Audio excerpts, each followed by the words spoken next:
กับการกองพิเศษนะผู้ร่วมทุนทุกท่านครับผมนาวการผมเมื่อทางกองพิเศษทางกองพิเศษเป็นราคารับรองเข้าสู่สังคมด้วยหน่วยบินไม่ว่าจะเป็นของทอเอหรือเราจะออกมาให้ผ่านข้อครับยกเว้นได้รับอนุญาตจากห้องหรือสิ่งใดที่คิดว่าเราจะอนุญาตแจ้งโดยสรุปครับเกี่ยวกับ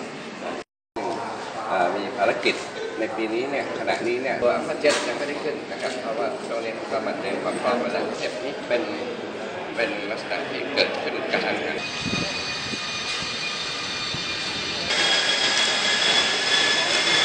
นมีความเร็วที่เหมาะสมในการทำฝนในเมฆเย็น